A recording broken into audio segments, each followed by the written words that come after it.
آج جس حالت میں ایران لڑ رہا ہے، چند باتیں لوگوں کو خوش کر رہی ہیں.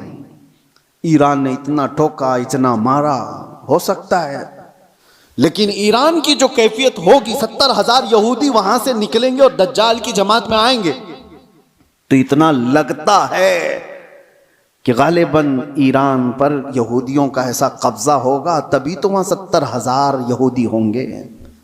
وہ ایک بات آپ یاد رکھ لینا، یہ جنگوں کے حالات دنیا کو ابھی بدل کے رکھنے والے ہیں.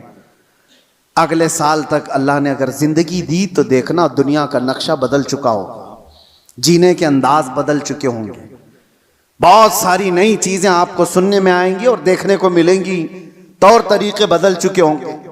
اچانک ہونے والے حالات پوری دنیا کو اکثر بدل کر رکھیں گے.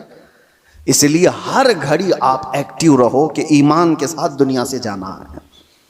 ان فتنوں کے دور میں ہر گھڑی آپ اپنے ایمان کی حفاظت کی فکر کرو. اب جو دور آ رہا ہے اس سے خطرناک دور دنیا کی ابتدا سے لے کر اب تک نہیں آیا، کبھی نہیں. اس سے زیادہ خطرناک دور کبھی پہلے نہیں آیا. جو آنے والا ہے وہ دجال کے ظہور کا زمانہ ہے. نبی اکرم صلی اللہ علیہ وسلم نے فرمایا روئے زمین پر سب سے بڑا فتنہ ہوگا دنیا کا. اور نبی آخر الزمان خود دعا کرتے تھے اللہ کی بارگاہ میں کہ اللہ مجھے دجال کی فتنوں سے محفوظ رکھ. تو سید الانبیاء جس کی دعا کر کے پناہ مانگتے ہوں، ہمارا حشر کیا ہوگا، ہمارا حال کیا ہوگا. جس کو بچنے کی فکر ہوگی اللہ اس کی حفاظت کرے گا.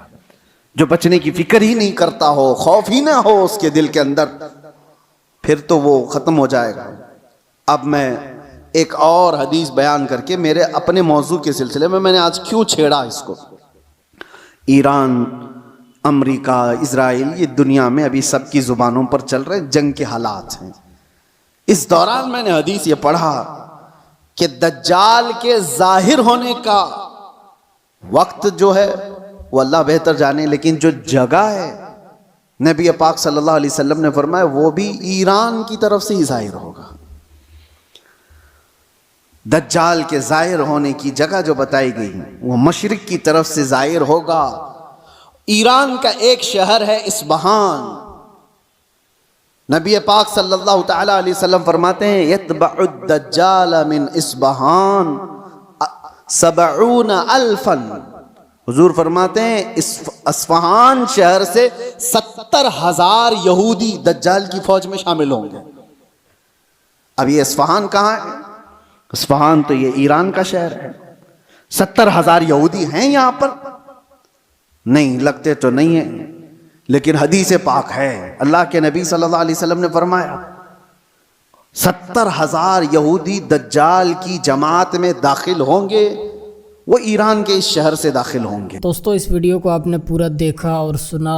ایران اور اسرائیل کی جو وار چل رہی ہے، اس وار کو لے کر مفتی سلمان نظری صاحب نے جو بیان کیا، اگر آپ نے اس ویڈیو کو اچھی طریقے سے سنا ہوگا تو آپ کو سمجھ میں آ گیا ہوگا.